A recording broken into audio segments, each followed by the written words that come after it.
Hey, all, Scott Horton here for the Council for the National Interest at councilforthenationalinterest.org. Aren't you sick of the neocons and the Israel lobby pretending as though they've earned some kind of monopoly on foreign policy wisdom in Washington, D.C.? These peanut clowns who've never been right about anything? Well, the Council for the National Interest is pushing back, putting America first, and telling the lobby to go take a hike. The empire's bad enough without the neocons making it all about the interests of a foreign state. Help CNI promote peace. Visit their site at councilforthenationalinterest.org and click Donate under About Us at the top of the page. That's councilforthenationalinterest.org.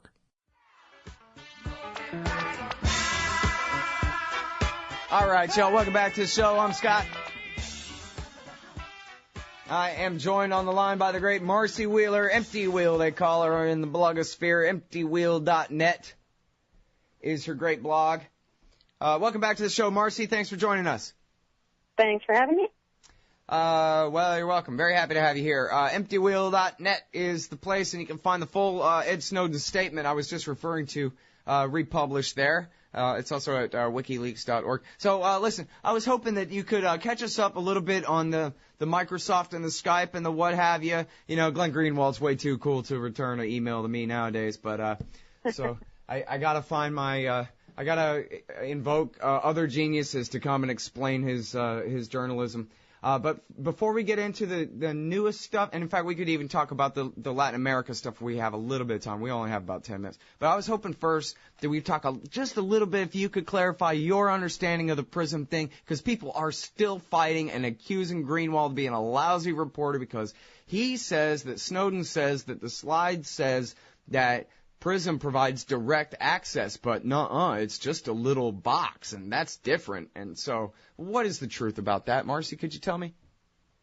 I think that's actually a red herring, and perhaps not surprisingly, that's what Glenn's detractors want to focus on. Yeah. The point is that analysts on their own accord can get into data from these companies without oversight of the FISA court. The FISA court approves orders, not specific orders, directives. And so what that means is that through a variety of means, and that's one of the things that this new Microsoft story shows us, through a variety of means, people at NSA can go and get the data without a piece-on-piece oversight. And I think it's important to understand that there's a variety of means. And what we learned yesterday is that Microsoft works very closely with the NSA to make sure that the NSA and the FBI continue to get that access fairly easily and in expanded form. Okay, so I want to let you talk about those other things, but as far as PRISM goes, is it so if I'm an NSA analyst, I log into PRISM, and then from there I can get into the databases of, say, Yahoo's computers, or I can only get what their employees put in there, which would be only limited information that a judge has signed off on, but you already said the judge is signing off on categories of information, not on individual people to look at or individual accounts to look at. Yeah, just as an example, and again, we don't know how this works on a company-to-company basis, but the judge is going to sign off on, you can go access people you believe to be al-Qaeda figures. And so the analyst can go to Yahoo and say, this email account belongs to an al-Qaeda figure. The judge doesn't have to say the account belongs to an al-Qaeda figure. The analyst says that. And then some chunk of information becomes available. And I think it actually is largely automated. In other words, these companies have said that after they give the information over, they don't know what happens to it. I mean, so they make it available, but they're not in a position, neither legally nor technically, to be overseeing what these analysts are getting. Right. But no, I mean, he made it sound like he could just log in to their computer and he could watch you typing a Facebook post or that kind of thing, or if you had a Yahoo email account or where he could look at that. So in other words, that wouldn't be the result of him asking Yahoo turn over stuff about these suspected Al-Qaeda people. That sounds much broader. Well, what? I mean, obviously the NSA could say that they believed you were Al-Qaeda, but they probably wouldn't, right? But if they could still look at your Facebook thing, then I'm still confused. Right. I mean, that's the thing is, from what we know, and really they shouldn't be in this position, but from what we know, that the companies are not saying, you're wrong, Marcy Wheeler's not an Al-Qaeda figure. So there's not if the companies are asked to turn everything over on an individualized basis, they're more apt to say, and they have said, for example, in the WikiLeaks investigation, they've challenged whether or not they have to turn it over, they still have to turn it over, but they've challenged whether or not they should be gagged, whether or not they can't tell WikiLeaks about these requests, for example, or tell American citizen WikiLeaks volunteers about this information. But on the Section 702 side, there's simply not that level of involvement on a human side from the companies, and that's why I say it's a red herring.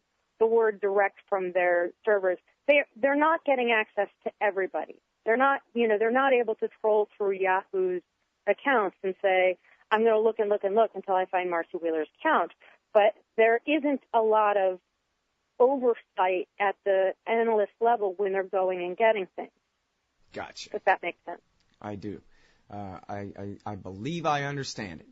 So now when it comes to Skype and all of this, I don't know, is it right for everybody to assume that every kind of internet communication that they participate in is completely compromised? I saw a lot of outrage on Twitter with people going, what, really? When I'm having Skype sex with my significant other, the NSA is decrypting that? Well, if you're having Skype sex with your significant other who's in Europe, who for a variety of reasons is considered a legitimate foreign intelligence target and is not known to be a U.S. citizen. Okay. But then that's still just 51%, and unless there's a crime or a threat to property or 10 other loopholes all kick in too, right? Right, and the threat to crime becomes more interesting then. I asked yesterday, does the NSA consider sexting over Skype, video sexting over Skype, do they consider that porn? I don't know the answer to that, but if the NSA, that DOJ in 2002 actually argued before the FISA court that they could look for and keep evidence of rape to use that to coerce people to cooperate with the federal government. That's in the public record. So if that's the way they use this intelligence, and the notion is that then becomes foreign intelligence because they can use evidence of a rape that, say, some Pakistani American committed and then use that to turn that Pakistani American into a mole. That's the kind of logic that they were using. So if they're going to use that logic, if they're going to use this intelligence collection to find informants, basically, the notion that they're getting into people's Skype calls gets all the more interesting. But that said, they still are supposed to, and the Skype thing is important for two reasons, guys. First of all, under PRISM, they still are supposed to follow the rules which say one site must be in a foreign country and a legitimate foreign intelligence target not known to be a U.S. citizen. So, again, they're only going to be following your sexting Skype sessions if somebody's in Europe or Iraq or what have you. But in addition, this says that if in a Title III context, so if they believe you're committing a crime, then we know, and we didn't necessarily know beforehand, we know that partly as a result of Skype becoming part of Microsoft, partly as a result of some other legal issues, they have the ability to get to that Skype session, right? So one of the important discoveries in yesterday's Microsoft piece is that, if you've got encrypted communications via Microsoft, understand that the government can get to that communication before it goes out.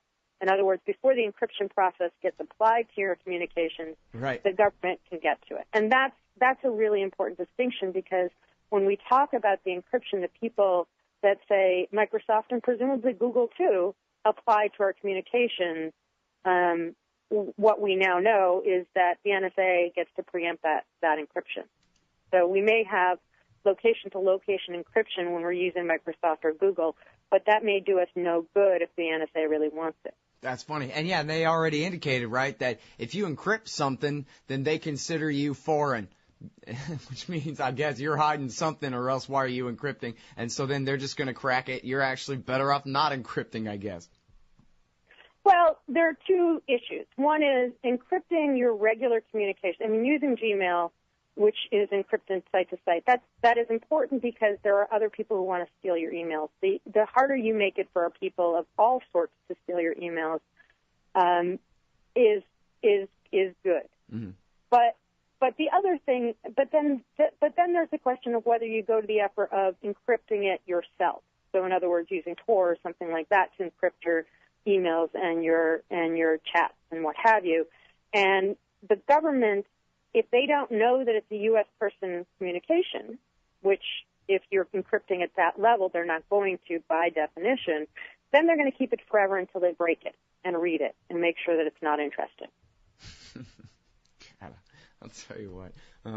I'm just sorry that we're not going to have time to talk about the Brazil revelations and the rest of it, but suffice to say there's already a pretty severe political backlash against it, right? Yeah, I mean, partly this is theater. You know, partly every country that has had the, our intersection of their communications exposed is going to use it politically. Right. Yeah, and they already knew, just like we both already knew, too. All right, exactly. We got to go. Thank you so much for making time for me this morning, Marcy. I really appreciate it. Take care, Scott. Bye-bye. Everybody, that's the great Marcy Wheeler, emptywheel.net. She's a brilliant genius. Go and read what she writes, seriously. We'll be right back with the great Colleen Rowley, who could have stopped 9/11 right after this. Hey y'all, Scott Horton here for WallStreetWindow.com. Mike Swanson is a successful former hedge fund manager whose site is unique on the web. Subscribers are allowed a window into Mike's very real main account and receive announcements and explanations for all his market moves. The Federal Reserve has been inflating the money supply to finance the bank bailouts and terror war overseas. So Mike's betting on commodities, mining stocks, European markets, and other hedges against our depreciating dollar. Play along on paper or with real money, and then be your own judge of Mike's investment strategies. See what happens at WallStreetWindow.com. Hey, all, Scott here, hawking stickers for the back of your truck. They've got some great ones at LibertyStickers.com. Get your son killed, Jeb Bush 2016. FDR, no longer the worst president in American history. The National Security Agency, blackmailing your congressman since 1952. And USA, sometimes we back Al-Qaeda, sometimes we don't. And there's over 1,000 other great ones on the wars, police, state, elections, the Federal Reserve, and more at LibertyStickers.com. They'll take care of all your custom printing for your band or your business at thebumpersticker.com. LibertyStickers.com. Everyone else's stickers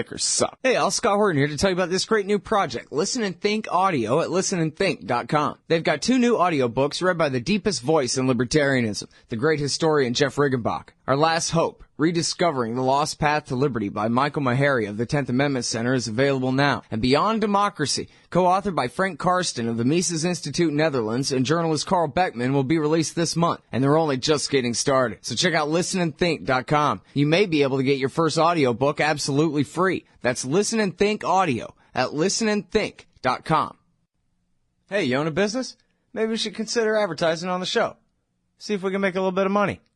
My email address is scott@scotthorton.org. Hey y'all, Scott here. I think you ought to consider subscribing to The Future of Freedom, the journal of the Future Freedom Foundation, in print or online. The Future of Freedom features the best writers in the libertarian movement, the fearless Jacob Hornberger, individualist anarchist Sheldon Richman, and crusading journalist Jim Bovard, along with Anthony Gregory, Wendy McElroy, Tim Kelly, Richard Ebling, and many more. And the July issue features one by your favorite radio host on America's Middle East policy, entitled Stupidity or the Plan. So head on over to fff.org/subscribe and sign up for The Future of Freedom in print or online. That's fff.org/subscribe. And tell them Scott sent you.